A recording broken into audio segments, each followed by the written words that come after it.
ಯುದ್ಧಕ್ಕೆ ಈಗ ಅಲ್ಪ ವಿರಾಮ. ಟ್ರಂಪ್ ತಣ್ಣಗಾದ್ರ 5 ದಿನ ರೆಸ್ಟ್ ಯಾಕೆ? ಜಾಗತಿಕ ಬೂಸ್ಟ್ ಸಿಗುತ್ತಾ? ಭಾರತದ ಮೇಲೆ ಎಫೆಕ್ಟ್ ಏನು? ಕದನ ವಿರಾಮ.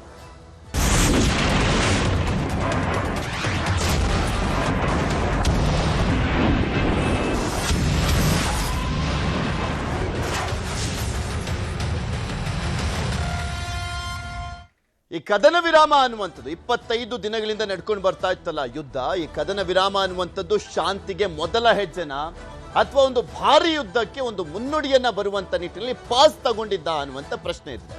ಅದರ ಜೊತೆಗೆ ಈ 5 ದಿನಗಳ ಕಾಲ ಕದನ ವಿರಾಮ ಅನ್ನುವಂಥದ್ದನ್ನ ನಾವು ಭಾರತದ ಮಟ್ಟಿಗೆ ಸ್ವಾರ್ಥಕ್ಕೆ ಅನ್ನುವಂಥದ್ದನ್ನ ನೋಡೋದಾದ್ರೆ ತೈಲ ಬೆಲೆ ಇಳಿಕೆ ಆಗುತ್ತಾ, ಭಾರತಕ್ಕೆ ಯಾವ ರೀತಿಯಾಗಿ ಹೆಲ್ಪ್ ಆಗುತ್ತೆ, ಶೇರ್ ಮಾರ್ಕೆಟ್ ಅಲ್ಲಿ ಯಾವ ರೀತಿಯ ವೇರಿಯೇಷನ್ಸ್ಗಳು ಆಗ್ತವೆ, ಇನ್ವೆಸ್ಟ್ಮೆಂಟ್ ಜಾಸ್ತಿ ಆಗುತ್ತಾ, ಚಿನ್ನ ಬೆಳ್ಳಿ ರೇಟ್ ಕಡಿಮೆ ಆಗುತ್ತಾ ಜಾಸ್ತಿ ಆಗುತ್ತಾ, ಗಲ್ಲಿ ಗಲ್ಲಿಯಲ್ಲೂ ಕೂಡ ಗ್ಯಾಸ್ ಟ್ರಬಲ್ ಶುರುವಾಗಿದೆಯಲ್ಲ ಅದೆಲ್ಲದಕ್ಕೂ ಕೂಡ ಬ್ರೇಕ್ ಬೀಳುತ್ತಾ ಅನ್ನುವಂಥ ಪ್ರಶ್ನೆ ಇದೆ. ಕೊಲ್ಲಿ ಯುದ್ಧಕ್ಕೆ 5 ದಿನಗಳ ಅಲ್ಪ ವಿರಾಮ ಇದೆ. ಇರಾನ್ ಇಸ್ರೇಲ್ ನಡುವೆ ಸಂಧಾನ ಆಗುತ್ತಾ?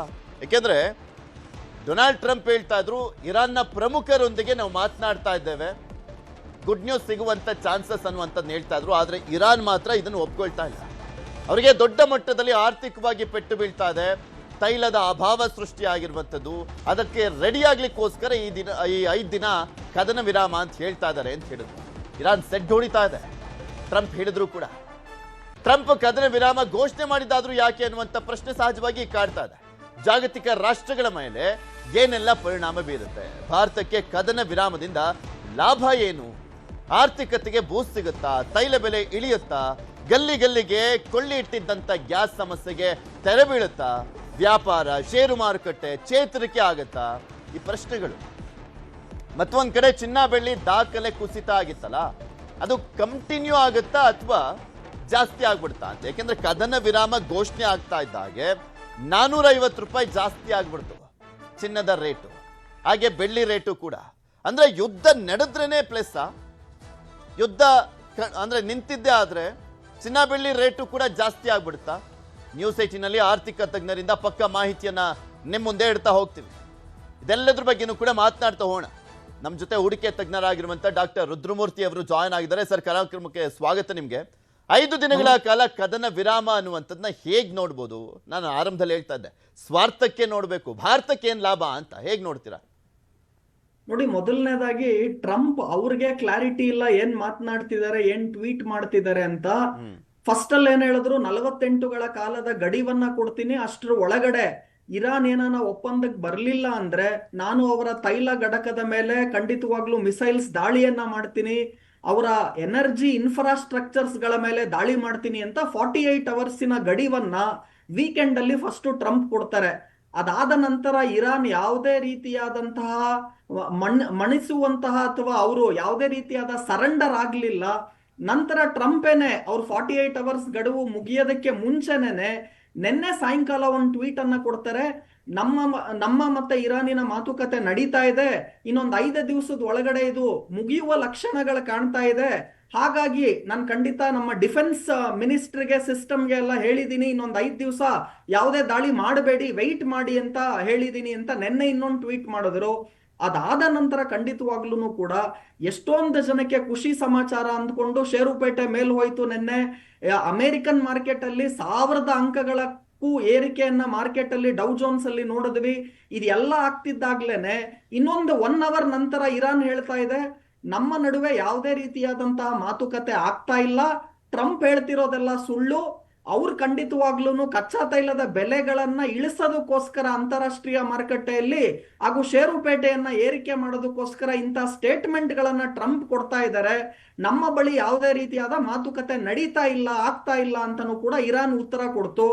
ಇದಾದ ನಂತರ ಖಂಡಿತ ಮಾರ್ಕೆಟ್ ತಿರ್ಗಾ ಕಚ್ಚಾ ತೈಲ ಏರಿಕೆ ಆಯ್ತು, ಷೇರುಪೇಟೆಯಲ್ಲಿ ಖಂಡಿತ ತಿರ್ಗಾ ಇಳಿಕೆಯನ್ನ ಟ್ರಂಪಿನ ಟ್ವೀಟಿನ ನಂತರ ಆಯ್ತು. ಸೊ ಒಟ್ಟಾರೆ ನಾನು ಇದೆಲ್ಲ ನೋಡೋದಾದ್ರೆ ಒಂದು ಮಾತ್ರ ಹೇಳ್ತೀನಿ, ಇರಾನ್ ಯಾವುದೇ ರೀತಿಯಾದಂತಹ ಸರೆಂಡರ್ ಆಗುವಂತಹ ಲಕ್ಷಣಗಳನ್ನ ಇರಾನ್ ಕೊಡ್ತಾ ಇಲ್ಲ. ಟ್ರಂಪ್ ಎಲ್ಲಾ ಬೆದರಿಕೆಗಳನ್ನೇನ್ ಕೊಡ್ತಾ ಇದ್ದಾರೆ ಅದು ಯಾವುದು ನಡೀತಾ ಇಲ್ಲ. ಸೊ ಯುದ್ಧ ಖಂಡಿತವಾಗ್ಲೂ ಕೂಡ ಬೇರೆ ಯಾರನ್ನ ಮಧ್ಯ ವಹಿಸ್ಕೊಂಡು ಏನಾನ ಈ ಯುದ್ಧವನ್ನ ಈ ಟ್ರಂಪ್ಗೆ ಖಂಡಿತವಾಗ್ಲೂ ಮನವರಿಕೆ ಮಾಡಿಸ್ಕೊಟ್ಟು ಯುದ್ಧ ಮಾಡೋದ್ರಿಂದ ಏನು ಪ್ರಯೋಜನ ಇಲ್ಲ. ಖಂಡಿತ ನೀವು ಟೇಬಲ್ ಹತ್ರ ಕೂತ್ಕೊಂಡು ಡಿಸ್ಕಸ್ ಮಾಡಬೇಕು. ಹಾಗೂ ಸ್ಟ್ರೈಟ್ ಆಫ್ ಹರ್ಮೋಸ್ ಅನ್ನ ಖಂಡಿತವಾಗ್ಲೂ ಈಗಲೂ ಕೂಡ ಇರಾನ್ ಕ್ಲಿಯರ್ ಆಗಿ ಹೇಳ್ತಾ ಇದೆ, ನಾವು ಯಾವುದೇ ರೀತಿಯಾದಂತಹ ಸ್ಟ್ರೈಟ್ ಆಫ್ ಹರ್ಮೋಸ್ ಅನ್ನ ನಮ್ಮ ಎನಿಮೀಸ್ ಗಳಿಗೆ ಓಪನ್ ಮಾಡೋದಿಲ್ಲ ಅಂತ. ಸೊ ಈ ಎಲ್ಲಾ ಮಾತುಕತೆಗಳು ನನ್ಗೇನ್ ಹೇಳ್ತಾ ಇದೆ ಅಂದ್ರೆ, ಒಂದು ಕಚ್ಚಾ ತೈಲದ ಬೆಲೆಗಳು ಯುದ್ಧ ನಡೆದಷ್ಟು ಕೂಡ ಏರಿಕೆ ಆಗುತ್ತೆ, ಅದು ಇಡೀ ವಿಶ್ವದ ಆರ್ಥಿಕ ಪರಿಸ್ಥಿತಿಗೆ ಹಿನ್ನಡೆಯನ್ನ ಉಂಟು ಮಾಡುತ್ತೆ. ಹಾಗೂ ಯುದ್ಧ ಜಾಸ್ತಿ ದಿವಸ ನಡೆದಷ್ಟು ಕೂಡ ಹಣದುಬ್ಬರ, ಇನ್ಫ್ಲೇಷನ್ ಜಾಸ್ತಿ ಆಗುತ್ತೆ. ಹಾಗೂ ಅಮೆರಿಕ ದೇಶದಲ್ಲಿ ಇವಾಗ ಆಲ್ರೆಡಿ ಬಡ್ಡಿ ದರಗಳ ಏರಿಕೆ ಆಗ್ತಿರೋದ್ರಿಂದ ಹಾಗೂ ಡಾಲರಿನ ಮೌಲ್ಯದಲ್ಲೂ ಕೂಡ ಭಾರಿ ಪ್ರಮಾಣದ ಏರಿಕೆ ಆಗ್ತಿರೋದ್ರಿಂದ ಈ ತರ ಚಿನ್ನ ಬೆಳ್ಳಿಯಲ್ಲಿ ಕುಸಿತವನ್ನ ನಾವು ಕಾಣ್ತಾ ಇದ್ದೀವಿ. ಯುದ್ಧ ಬೇಗ ಮುಗಿದಷ್ಟು ಕೂಡ ಬರೀ ಇರಾನ್, ಇಸ್ರೇಲ್, ಅಮೆರಿಕಾಗಲ್ಲ, ಎಲ್ಲಾ ದೇಶಗಳಿಗೂ ಅದು ಒಳ್ಳೇದು ಅಂತ ನಾನು ಹೇಳ್ತಾ ಇದ್ದೀನಿ. ಅಂದ್ರೆ ಇಲ್ಲಿ ಪ್ರಮುಖವಾಗಿ ಈ 5 ಡೇಸ್ ಅನ್ನುವಂಥದ್ದು ಕಂಪ್ಲೀಟ್ ಆಗಿ ಕಂಟಿನ್ಯೂ ಆದ್ರೆ ಓಕೆ, ಇವರೊಂಥರ ಪಾಸ್ ತಗೊಂಡು ಎಲ್ಲ ರೆಡಿ ಮಾಡಿಕೊಂಡು ಮತ್ತೊಂದು ಸುತ್ತಿನ ಭಾರಿ ಯುದ್ಧಕ್ಕೆ ಎಂಟ್ರಿ ಆಗ್ಬಿಟ್ರೆ ಅದೊಂಥರ ಎಲ್ಲ ವಿಶ್ವದ ಎಲ್ಲ ದೇಶಗಳ ಮೇಲೂ ಕೂಡ ಮತ್ತಷ್ಟು ಪರಿಣಾಮ ಕಂಟಿನ್ಯೂ ಆಗ್ತಾ ಹೋಗುತ್ತೆ, ಇನ್ನಷ್ಟು ಹೀನಾಯ ಪರಿಸ್ಥಿತಿ ಕಂಟಿನ್ಯೂ ಆಗುತ್ತೆ. ಹಾಗಾದ್ರೆ ಖಂಡಿತ ಪೃಥ್ವಿ ಅವರೇ, ಎಷ್ಟು ಚೆನ್ನಾಗಿ ನೀವು ಇವಾಗ ಹೇಳಿದ್ದೀರಾ. ಜನರಿಗೆ ಏನ್ ಭಯ ಇದೆ ಅಥವಾ ಎಲ್ಲರೂ ಏನು ಎಸ್ಪೆಷಲಿ ಈ ಫಿನಾನ್ಷಿಯಲ್ ಎಕ್ಸ್ಪರ್ಟ್ಸ್ ಇಂದ ಹಿಡಿದು ಎಲ್ಲ ಏನ್ ನೋಡ್ತಿದ್ದಾರೆ ಅಂದ್ರೆ, ಟ್ರಂಪ್ ಇವಾಗ ನೆನ್ನೆ ಹೇಳಿದ್ರು ಇವಾಗ ನಾವು ಮಾತುಕತೆ ಖಂಡಿತವಾಗ್ಲೂ ಪಾಸಿಟಿವ್ ಆಗಿದೆ, ನಾನು ಇನ್ನೊಂದ್ 5 ದಿವಸ ಯುದ್ಧ ವಿರಾಮವನ್ನ ತಗೊಳೋದಕ್ಕೆ ಹೇಳಿದೀನಿ ಅಂತ. ಈಗ ತಿರ್ಗಾ ಹೇಳಕ್ ಆಗಲ್ಲ, ಇವತ್ ಸಾಯಂಕಾಲನೋ ನಾಳೆ ಬೆಳಿಗ್ಗೆನೋ ಟ್ರಂಪ್ ವಾಪಸ್ ತಿರ್ಗಾ ಬಂದ್ಬಿಟ್ಟು ಮಾತುಕತೆಯಲ್ಲಿ ಯಾವುದೇ ರೀತಿಯಾದ ಋಣಾತ್ಮಕವಾದಂತ ಅಂಶಗಳಾಗ್ತಾ ಇಲ್ಲ, ಹಾಗಾಗಿ ನಾನು ದಾಳಿ ಮಾಡೋದಕ್ಕೆ ಸಿದ್ಧನಿದ್ದೀನಿ ಅಂತ ಏನಾನ ತಿರ್ಗಾ ಟ್ರಂಪ್ ಸ್ಟೇಟ್ಮೆಂಟ್ ಕೊಟ್ರೆ ತಿರ್ಗಾ ಕಚ್ಚಾ ತೈಲ ಮೇಲೋಗುತ್ತೆ, ತಿರ್ಗಾ ಶೇರ್ ಮಾರ್ಕೆಟ್ ಕೆಳಗಡೆ ಬೀಳುತ್ತೆ, ತಿರ್ಗಾ ಚಿನ್ನ ಬೆಳ್ಳಿಯಲ್ಲಿ ಮತ್ತಷ್ಟು ಇಳಿಕೆಯನ್ನ ನಾವು ಕಾಣಬಹುದು. ಸೊ ಎಲ್ಲರೂ ಕೇಳೋ ಯಕ್ಷ ಪ್ರಶ್ನೆ ಏನು ಅಂದ್ರೆ ಮುಂದೇನಾಗತ್ತೆ ಅಂತ. ಅದು ಟ್ರಂಪ್ಗೆ ಗೊತ್ತಿಲ್ಲ ಅಂದ್ರೆ ರುದ್ರಮೂರ್ತಿ ಯಾವ ರೀತಿ ಹೇಳಕ್ಕಾಗತ್ತೆ? ಸೊ ಈ 5 ಡೇಸ್ ಪಾಸ್ ನ ನಾವು ನೆಗೆಟಿವ್ ಪಾಸಿಟಿವ್ ಆಗಿ ನೋಡಂಗೆ ಇಲ್ಲ. ಈ ಹುಚ್ಚು ದೊರೆಗಳಿರುವಂತ ಹಿನ್ನೆಲೆಯಲ್ಲಿ ಏನಾದ್ರೂ ಆಗ್ಬೋದು ಅಂತ ಅನ್ಕೊಳ್ಬೇಕು. ನೋಡಿ, ಒಂದು ಮಾತ್ರ ಕ್ಲಿಯರ್ ಕಟ್ ಆಗಿ ನಾನು ಹೇಳ್ತೀನಿ. ಏನನ್ನ ನಾನು ಕ್ಲಿಯರ್ ಆಗಿ ಹೇಳ್ಬಹುದು ಅಂದ್ರೆ, ಕೇವಲ 15 ದಿವಸದ ಹಿಂದೆ ಜನ ಎಲ್ಲ ಕ್ಯೂ ಅಲ್ಲಿ ನಿಂತ್ಕೊಂಡು ಬೆಳ್ಳಿ ತಿರ್ಗಾ ಸಿಗೋದೇ ಇಲ್ಲ, 8 ಲಕ್ಷ ಹೋಗ್ಬಿಡುತ್ತೆ, 10 ಲಕ್ಷ ಹೋಗ್ಬಿಡುತ್ತೆ ಕೆಜಿಗೆ ಅಂತ ಹೇಳಿ 4,20,000 ರೂಪಾಯಿ ಕೆಜಿ ಇದ್ದಾಗ ಜನ ಎಲ್ಲ ಕ್ಯೂ ಅಲ್ಲಿ ನಿಂತ್ಕೊಂಡು ತಗೊಂತಾ ಇದ್ರು. ರಿಪೀಟೆಡ್ ಆಗಿ ಅನೇಕ ಬಾರಿ ಮಾಧ್ಯಮಗಳಲ್ಲಿ, ಎಸ್ಪೆಷಲಿ ನಿಮ್ ಚಾನಲ್ ಅಲ್ಲೂ ನಾನು ಹೇಳ್ತಾ ಇದ್ದೆ, ಈ ರೇಟಲ್ಲಿ ಚಿನ್ನ ಬೆಳ್ಳಿ ಕೊಂಡ್ಕೋಬೇಡಿ, ಈ ತರ 150% ಏರಿಕೆ ಎಲ್ಲ ಒಂದ್ ವರ್ಷದಲ್ಲಿ ಆಗಿದೆ, ಇಲ್ಲಿಂದ ಇಳಿಕೆ ಕಾಣುತ್ತೆ ಅಂತ. ಇವಾಗ ಆಲ್ರೆಡಿ ಬೆಳ್ಳಿ ಮಾರುಕಟ್ಟೆಯನ್ನ ತಾವು ನೋಡೋದಾದ್ರೆ 4,20,000 ರೂಪಾಯಿ ಕೆಜಿಗೆ ಹೋದಂತಹ ಬೆಳ್ಳಿ ಇವಾಗ ನಿಮ್ಗೆ ಹತ್ತತ್ರ 2,30,000 ರೂಪಾಯಿ, 2,35,000 ರೂಪಾಯಿಗೆ ಸಿಗ್ತಾ ಇದೆ. ನಿನ್ನೆ ಇನ್ಫ್ಯಾಕ್ಟ್ 2,20,000 ರೂಪಾಯಿವರೆಗೂ ಬಂದಿತ್ತು. ಅಂದ್ರೆ ಕೆಜಿಗೆ ಹತ್ತತ್ರ 2 ಲಕ್ಷ ರೂಪಾಯಿಗಳ ಇಳಿಕೆ ಆಗಿದೆ ಕೇವಲ 15 ದಿವಸದಲ್ಲಿ. ಅದೇ ರೀತಿ ಚಿನ್ನವನ್ನ ನೋಡೋದಾದ್ರೆ 1,80,000 ರೂಪಾಯಿಗೆ 24 ಕ್ಯಾರೆಟ್ ಅಪರಂಜಿ ಚಿನ್ನ 10 ಗ್ರಾಮ್ಗೆ 1,80,000 ರೂಪಾಯಿ ಹೋಗಿದ್ದಂತಹ ಚಿನ್ನ ಕೇವಲ 15 ದಿವಸದಲ್ಲಿ ಇವಾಗ 1,43,000, 1,44,000 ಈ ರೇಂಜ್ ಅಲ್ಲಿ ಇದೆ. ಅಂದ್ರೆ ಅದು ಕೂಡ ಹತ್ತತ್ರ 35,000 ರೂಪಾಯಿಂದ 40,000 ರೂಪಾಯಿ ಪ್ರತಿ 10 ಗ್ರಾಮ್ಗೆ ಇಳಿಕೆಯನ್ನ ಕಂಡ್ರೆ, ಗ್ರಾಮ್ಗೆ 3,500 ರೂಪಾಯಿಂದ 4,000 ರೂಪಾಯಿ ಇಳಿಕೆಯನ್ನ ನಾವು ಕಾಣ್ತಾ ಇದ್ದೀವಿ. ಸೊ ಈ ರೇಟ್ ಅಲ್ಲಿ ನೀವು ಚಿನ್ನ ಬೆಳ್ಳಿ ಕೊಂಡ್ಕೊಂಡ್ರೆ, ಅನೇಕ ಜನ ಯಾರ್ಯಾರು 4 ಲಕ್ಷದಲ್ಲಿ ಕೊಂಡ್ಕೊಂಡ್ರೋ ಅವರ ಅರ್ಧ ಬೆಲೆಗೆ ಹತ್ತತ್ರ ನೀವು ಕೊಂಡ್ಕೊಂತಿದ್ದೀರಾ. 40ರಿಂದ 50% ಇಳಿಕೆ ಕಳೆದ 43 ವರ್ಷದಲ್ಲಿ ಪ್ರಪ್ರಥಮ ಬಾರಿಗೆ ಕೇವಲ 15 ದಿವಸದಲ್ಲಿ ಚಿನ್ನ ಬೆಳ್ಳಿಯಲ್ಲಿ ಈ ತರ ಭಾರಿ ಪ್ರಮಾಣದ ಕುಸಿತವನ್ನ ನೀವು ಕಾಣ್ತಾ ಇದ್ದೀರಾ. ಇದಕ್ಕೆ ಮುಖ್ಯ ಕಾರಣ ಅಥವಾ ನಂಬರ್ 1 ರೀಸನ್ ಏನು? ಅನೇಕ ಜನ ಕನ್ಫ್ಯೂಸ್ ಆಗ್ಬಿಟ್ಟಿದ್ದಾರೆ ಪೃಥ್ವಿ ಅವರೇ. ಯುದ್ಧ ನಡೀತಾ ಇದ್ರೆ ಚಿನ್ನ ಬೆಳ್ಳಿ ಮೇಲ್ ಹೋಗ್ಬೇಕು, ಇದು ಯಾಕೆ ಕೆಳಗಡೆ ಬರ್ತಾ ಇದೆ? ಅದೊಂದು ಮಾಡ್ಕೊಂಡಿದ್ದೆ ಸರ್, ಆರಂಭದಲ್ಲಿ ಹೇಳ್ತಾ ಇದ್ದೆ. ಈಗ ಬೇರೆ ಎಲ್ಲ ರೇಟು ಜಾಸ್ತಿ ಆಗ್ತಾ ಇದೆ, ಯುದ್ಧದ ಟೈಮ್ನಲ್ಲಿ ಪಾಸ್ ಆಯ್ತು ಅನ್ನೋ ಕಾರಣಕ್ಕೋಸ್ಕರ ಜಾಸ್ತಿ ಆಯ್ತು, ಆದ್ರೆ ಯುದ್ಧ ನಡೆಯುವಂತ ಸಂದರ್ಭದಲ್ಲಿ ಕಡಿಮೆ ಆಯ್ತು ಅಂದ್ರೆ ಚಿನ್ನ ಬೆಳ್ಳಿನ ಹೇಗ್ ನೋಡ್ತಾರೆ, ಯಾವ ರೀತಿಯಾಗಿ ಮಾರ್ಕೆಟಿಂಗ್ ಇರುತ್ತೆ ಅಂತ ನೋಡಿ. ತುಂಬಾ ಇಂಪಾರ್ಟೆಂಟ್ ಪಾಯಿಂಟ್ ನಿಮ್ಮ ನ್ಯೂಸ್ 18 ಅಲ್ಲಿ ಕ್ಲಿಯರ್ ಕಟ್ ಆಗಿ ಸಾಮಾನ್ಯ ಜನರಿಗೂ ಅರ್ಥ ಆಗಂಗ್ ನಾನು ಹೇಳ್ತಾ ಇದ್ದೀನಿ. ಯಾವಾಗ್ಲೂ ಕೂಡ ಯುದ್ಧ ನಡೆದಾಗ ಚಿನ್ನ ಬೆಳ್ಳಿಯನ್ನ ನಾವು ಸೇಫ್ ಅಸೆಟ್ ಅಂತ ಕರಿತೀವಿ. ಯುದ್ಧ ನಡೆದಾಗ ಚಿನ್ನ ಬೆಳ್ಳಿ ರೇಟ್ಗಳು ಏರಿಕೆ ಆಗಬೇಕು, ಷೇರುಪೇಟೆ ಇಳಿಕೆ ಆಗಬೇಕು. ಆದ್ರೆ ಕಳೆದ 43 ವರ್ಷದಲ್ಲಿ ಪ್ರಪ್ರಥಮ ಬಾರಿಗೆ ಯುದ್ಧ ನಡೀತಾ ಇರುವಾಗ ಷೇರುಪೇಟೆ ಕೆಳಗಡೆ ಬೀಳ್ತಾ ಇದೆ, ಆದ್ರೆ ಚಿನ್ನ ಬೆಳ್ಳಿ ರೇಟ್ಗಳು ಕೂಡ ಬೀಳ್ತಾ ಇದೆ. ಯಾಕೆ ಅಂದ್ರೆ ನಂಬರ್ 1 ರೀಸನ್ ಯಾಕೆ ಅಂದ್ರೆ ಡಾಲರ್ ಬೆಲೆಗಳು ಬರೀ ರೂಪಾಯಿನ ಮೌಲ್ಯದ ಎದುರು ಅಲ್ಲ, ಇಡೀ ವಿಶ್ವದ ಎಲ್ಲಾ ಕರೆನ್ಸಿ ಎದುರು ಡಾಲರ್ ಇಂಡೆಕ್ಸ್ ಏರಿಕೆಯನ್ನ ಕಾಣ್ತಾ ಇದೆ. ಯಾವಾಗ ಡಾಲರ್ ಇಂಡೆಕ್ಸ್ ಏರಿಕೆ ಆಗುತ್ತೋ ಅವಾಗ ಚಿನ್ನ ಬೆಳ್ಳಿಯಲ್ಲಿ ಇಳಿಕೆಯನ್ನ ಕಾಣ್ತೀವಿ. ಸೊ ಈ ಯುದ್ಧದ ಸಂದರ್ಭದಲ್ಲಿ ಏನಾಗ್ತಾ ಇದೆ ಅಂದ್ರೆ ಡಾಲರ್ ಇಂಡೆಕ್ಸ್ ಬರೀ ರೂಪಾಯಿನ ಮೌಲ್ಯ ಅಲ್ಲ, ಅದು ಯೂರೋ ಆಗಿರ್ಬೋದು, ಸ್ವಿಸ್ ಫ್ರಾಂಕ್ ಆಗಿರ್ಬೋದು, ಚೈನೀಸ್ ಯುವಾನ್ ಆಗಿರ್ಬೋದು, ಎಲ್ಲಾ ದೇಶದ ಕರೆನ್ಸಿಗಳ ಎದುರು ಡಾಲರಿನ ಬೆಲೆಗಳಲ್ಲಿ ಏರಿಕೆ ಆಗ್ತಾ ಇದೆ. ಬೇರೆ ಕರೆನ್ಸಿಗಳೆಲ್ಲ ಇಳಿಕೆಯನ್ನ ಕಾಣ್ತಾ ಇದೆ. ರೂಪಾಯಿನ ಮೌಲ್ಯವೂ ಇಳಿಕೆ ಕಾಣ್ತಾ ಇದೆ, ಆದರೆ ವಿಶ್ವದಲ್ಲಿ ಎಲ್ಲಾ ಕರೆನ್ಸಿಗಳ ಎದುರು ಡಾಲರ್ ಚೇತರಿಕೆ ಆಗ್ತಾ ಇದೆ, ಬೇರೆ ಕರೆನ್ಸಿಗಳು ಇಳಿಕೆ ಆಗ್ತಾ ಇದೆ.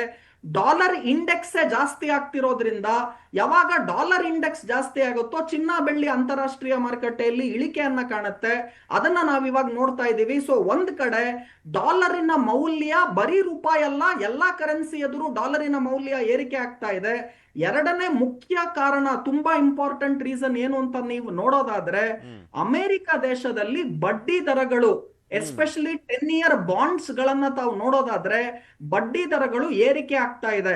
ಯಾವಾಗ ಬಡ್ಡಿ ದರ ಏರಿಕೆ ಆಗುತ್ತೋ ಚಿನ್ನ ಬೆಳ್ಳಿ ದರಗಳಲ್ಲಿ ಇಳಿಕೆಯನ್ನ ಕಾಣ್ತೀವಿ. ಯಾಕೆ ಅಂದ್ರೆ ಜನ ಏನ್ ಮಾಡ್ತಾರೆ, ಸುಮ್ನೆ ದುಡ್ಡನ್ನ ನಾನು ಚಿನ್ನ ಬೆಳ್ಳಿಯಲ್ಲಿ ಇಟ್ಕೊಂಡ್ರೆ ನನಗೇನು ಸಿಗಲ್ಲ, ಅದರಿಂದ ಬಡ್ಡಿ ಏನು ಬರಲ್ಲ, ಇದಕ್ಕೆ ನಾವು ನಾನ್ ಈಲ್ಡಿಂಗ್ ಅಸೆಟ್ ಅಂತೀವಿ. ಏನಿದು non yielding asset? Gold and silver ಅಂದ್ರೆ ನೀವು ಅಟ್ಲೀಸ್ಟ್ ಬ್ಯಾಂಕ್ ಅಲ್ಲಿ ದುಡ್ಡು ಹಾಕಿದ್ರೆ ನಿಮಗ್ ಬಡ್ಡಿ ಬರುತ್ತೆ.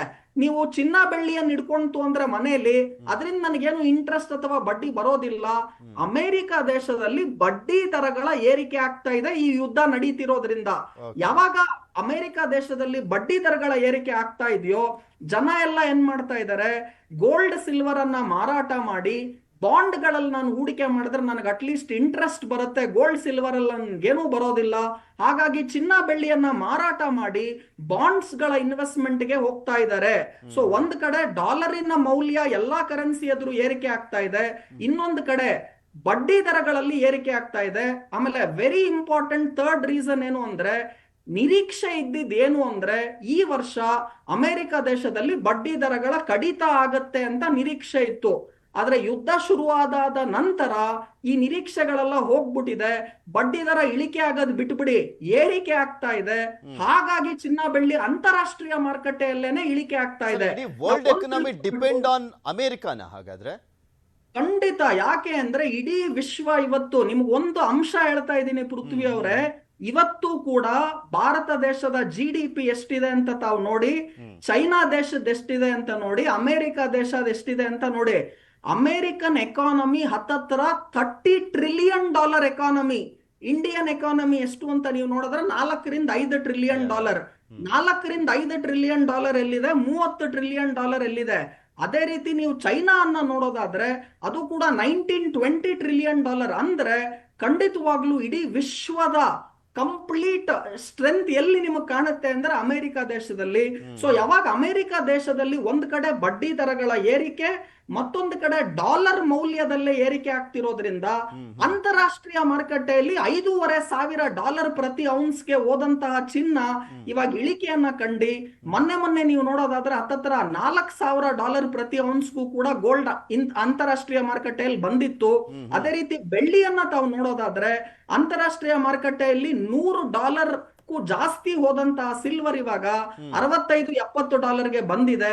ಸೊ ಯಾವಾಗ ಕಚ್ಚಾ ತೈಲದ ಬೆಲೆಗಳು ಏರಿಕೆ ಆಗುತ್ತೋ ಇನ್ಫ್ಲೇಷನ್ ಅಥವಾ ಹಣದುಬ್ಬರ ಜಾಸ್ತಿ ಆಗುತ್ತೆ. ಯಾಕೆ ಅಂದ್ರೆ ಎಲ್ಲಾ ಬೆಲೆಗಳು, ಎಲ್ಲ ಪ್ರತಿಯೊಂದು ದಿನನಿತ್ಯ ಬಳಸುವಂತಹ ವಸ್ತುಗಳೇನಿದೆ ಅದ್ರ ಬೆಲೆಗಳಲ್ಲಿ ಏರಿಕೆ ಆಗುತ್ತೆ. ಹಾಲು, ಹಣ್ಣು, ತರಕಾರಿ, ಅಕ್ಕಿ, ಗೋಧಿ, ಬೇಳೆ, ಎಣ್ಣೆ, ಈ ತರ ದಿನನಿತ್ಯ ಬಳಸುವ ವಸ್ತುಗಳ ಬೆಲೆಗಳಲ್ಲಿ ಯಾವಾಗ ಏರಿಕೆ ಆಗುತ್ತೆ ಅವಾಗ ಖಂಡಿತವಾಗ್ಲೂ ಇನ್ಫ್ಲೇಷನ್ ಅಥವಾ ಹಣದುಬ್ಬರ ಜಾಸ್ತಿ ಆಗುತ್ತೆ. ಹಾಗೂ ಇನ್ನೊಂದು ವೆರಿ ಇಂಪಾರ್ಟೆಂಟ್ ಪಾಯಿಂಟ್ ಏನು ಅಂದ್ರೆ, ಯುದ್ಧ ಇವಾಗ ನಡೀತಿರೋದ್ರಿಂದ ದೇಶಗಳ ಏನ್ ಮಾಡ್ತಾ ಇದೆ, ಅವ್ರು ಏನ್ ಕಳೆದ ವರ್ಷ ಚಿನ್ನ ಬೆಳ್ಳಿಯನ್ನ ಖರೀದಿ ಮಾಡಿದ್ರು ಇವಾಗ ಅದನ್ನ ಮಾರಾಟ ಮಾಡಿ ಅವ್ರಿಗೆ ದುಡ್ಡು ಬೇಕಾಗಿದೆ. ಯುದ್ಧ ಮಾಡಬೇಕು ಅಂದ್ರೆ ಕನಿಷ್ಠ ಪಕ್ಷ ನಿಮಗೆ ಕೋಟ್ಯಾಂತರ ರೂಪಾಯಿಗಳ ದುಡ್ಡು ಬೇಕು. ಸೊ ಇಂಥ ಸಮಯದಲ್ಲಿ ಲಾಸ್ಟ್ ಇಯರ್ ಏನಾಯ್ತು ಅಂದ್ರೆ ಸೆಂಟ್ರಲ್ ಬ್ಯಾಂಕ್ಗಳು ಗೋಲ್ಡ್ ಸಿಲ್ವರ್ ಅನ್ನ ಖರೀದಿ ಮಾಡ್ತಾ ಇದ್ರು. ಹಾಗಾಗಿ ಚಿನ್ನ ಬೆಳ್ಳಿಯಲ್ಲಿ ಭಾರಿ ಏರಿಕೆಯನ್ನ ಕಳೆದ ವರ್ಷ ನೋಡಿದ್ವಿ. ಆದ್ರೆ ಇವಾಗ ಯುದ್ಧದ ಸಮಯದಲ್ಲಿ ಸೆಂಟ್ರಲ್ ಬ್ಯಾಂಕ್ಗಳು ಚಿನ್ನ ಬೆಳ್ಳಿಯನ್ನ ಮಾರಾಟ ಮಾಡ್ತಿದ್ದಾರೆ. ಯಾಕಂದ್ರೆ ಅವ್ರಿಗೆ ದುಡ್ಡು ಬೇಕು ಇವಾಗ ಅವ್ರಿಗೆ ಕ್ರೈಸಿಸ್ ಬಂದಿದೆ, ಫಿನಾನ್ಷಿಯಲ್ ಕಂಡೀಷನ್ ತುಂಬಾ ಪುವರ್ ಆಗಿದೆ. ಹಾಗಾಗಿ ಸೆಂಟ್ರಲ್ ಬ್ಯಾಂಕ್ಗಳೇ ಗೌರ್ಮೆಂಟ್ಗಳೇ ಚಿನ್ನ ಬೆಳ್ಳಿಯನ್ನ ಮಾರಾಟ ಮಾಡ್ತಿದ್ದಾರೆ ಇಂತಹ ಯುದ್ಧ ಸಮಯದಲ್ಲಿ. ಯಾಕಂದ್ರೆ ಅವ್ರಿಗೆ ಆರ್ಥಿಕವಾಗಿ ದುಡ್ಡು ಬೇಕಾಗಿದೆ. ವಾರ್ ಮಾಡೋದಕ್ಕೆ ನಿಮಗೆ ಎಕ್ಸ್ಪೆಂಡಿಚರ್ ಆಗುತ್ತೆ, ಡಿಫೆನ್ಸ್ ಅಲ್ಲಿ ಸ್ಪೆಂಡಿಂಗ್ ಆಗುತ್ತೆ. ಇದಕ್ಕೆಲ್ಲ ದುಡ್ಡು ಎಲ್ಲಿಂದ ತರ್ತಾರೆ? ಚಿನ್ನ ಬೆಳ್ಳಿಯನ್ನ ಬರೀ ಸಾಮಾನ್ಯ ಜನ ಮಾರಾಟ ಮಾಡೋದ್ರಿಂದ ಕೊಂಡ್ಕೊಳೋದ್ರಿಂದ ರೇಟ್ಗಳು ಇಷ್ಟೊಂದು ಭಾರಿ ಪ್ರಮಾಣದ ಏರಿಕೆ ಕುಸಿತ ಆಗೋದಿಲ್ಲ. ಆದ್ರೆ ಯಾವಾಗ ಸೆಂಟ್ರಲ್ ಬ್ಯಾಂಕ್ಗಳು ಗೌರ್ಮೆಂಟ್ಗಳು ಚಿನ್ನ ಬೆಳ್ಳಿಯ ಮಾರಾಟವನ್ನ ಮಾಡ್ತಾರೆ, ಇಂತಹ ಯುದ್ಧದ ಸಮಯದಲ್ಲಿ ಅವ್ರಿಗೆ ದುಡ್ಡು ಬೇಕಾಗಿದೆ. ಸೊ ಈ ಎಲ್ಲ ಕಾರಣದಿಂದ ಒಂದ್ ಕಡೆ ಡಾಲರಿನ ಮೌಲ್ಯದ ಏರಿಕೆ, ಎರಡನೇದು ಅಮೆರಿಕ ದೇಶದಲ್ಲಿ ಬಡ್ಡಿ ದರಗಳ ಏರಿಕೆ ಆಗ್ತಾ ಇದೆ, ಮೂರನೇದಾಗಿ ಇಂತಹ ಯುದ್ಧದ ಸಮಯದಲ್ಲಿ ಅನೇಕ ದೇಶಗಳೇ ಚಿನ್ನ ಬೆಳ್ಳಿಯನ್ನ ಮಾರಾಟ ಮಾಡ್ತಿದ್ದಾರೆ. ಯಾಕಂದ್ರೆ ಅವರಿಗೆ ಕ್ರೈಸಿಸ್ ಅಲ್ಲಿ ದುಡ್ಡು ಬೇಕು. ಅವಾಗ ನೀವು ಚಿನ್ನ ಬೆಳ್ಳಿಯನ್ನ ಮಾರಾಟ ಮಾಡ್ಲೇಬೇಕು. ಅದಕ್ಕೆ ನಾವು ರುದ್ರಮೂರ್ತಿ ಸರ್ ಎಲ್ಲ ಮಾರಾಟ ಮಾಡ್ತಿರೋದ್ರಿಂದ this is the right time gold ಮತ್ತೆ ಬೆಳ್ಳಿಯನ್ನ ತಗೊಳ್ಳೋದಕ್ಕೆ, ಅಥವಾ ಇನ್ನೂ ಕಾದ್ರೆ ಒಳ್ಳೇದು, ಇನ್ನೂ ಕಡಿಮೆ ಆಗುವಂತ ಚಾನ್ಸಸ್ ಅಂತನಾ? ನೋಡಿ ಪೃಥ್ವಿ ಅವರೇ, ನಿಮ್ಮ ಪ್ರಶ್ನೆಗೆ ಕ್ಲಿಯರ್ ಉತ್ತರ ಕೊಡ್ತೀನಿ.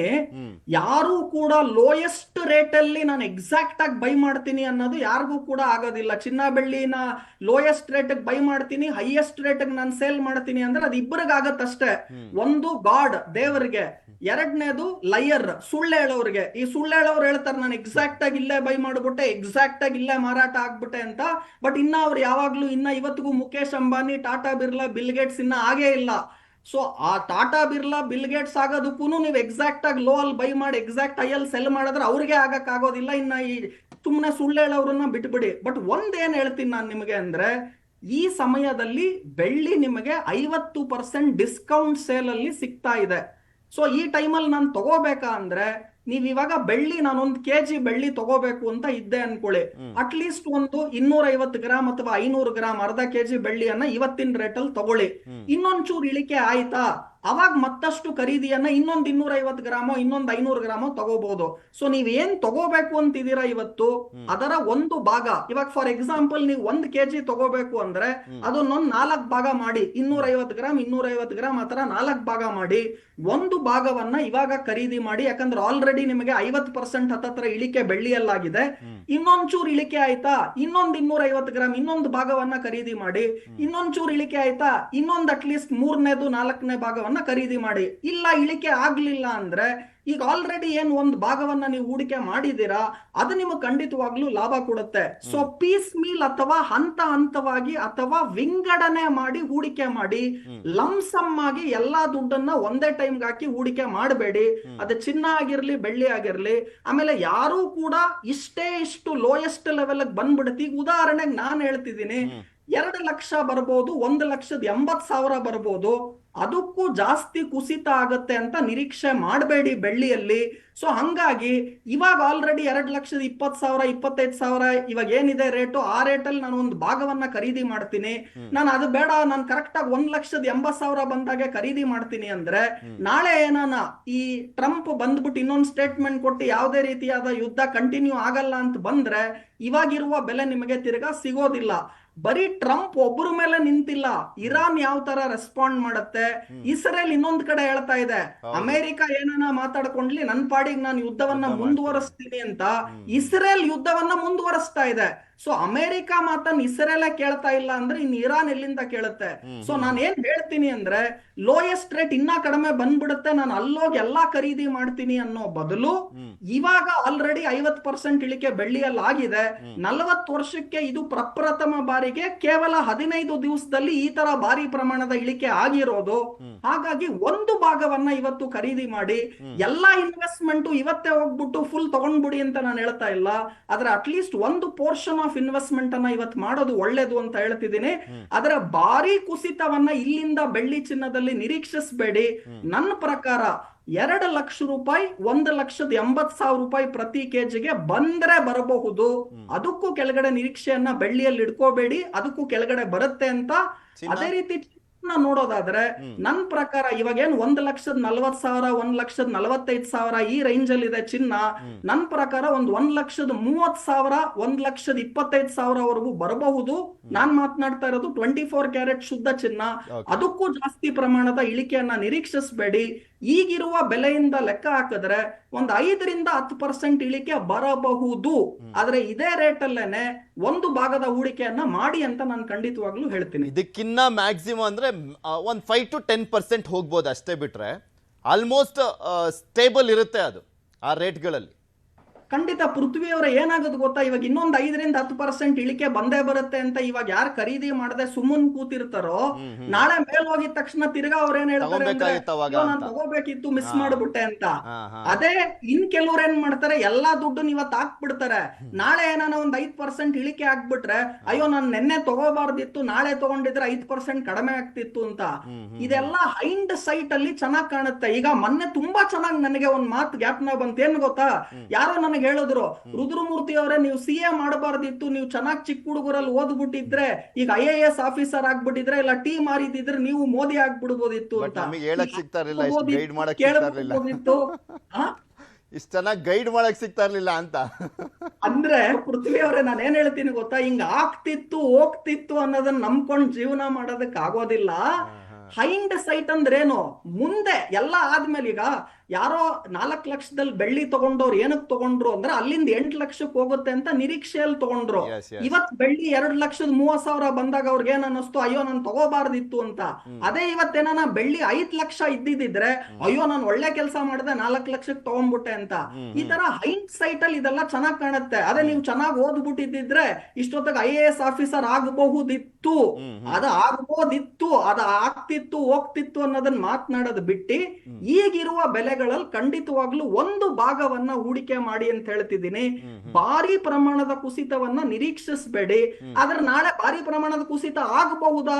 ಈ ಟ್ರಂಪ್ ಮತ್ತೆ ಈ ಇರಾನ್ ಇಸ್ರೇಲ್ ಯುದ್ಧ ಇನ್ನೂ ಭೀಕರತೆ ಆಗಿ ಚೈನಾ ರಷ್ಯಾ ಯುದ್ಧಕ್ಕೆ ಸೇರ್ಕೊಂಡ್ರು ಅಂತ ಅನ್ಕೊಳ್ಳೋಣ.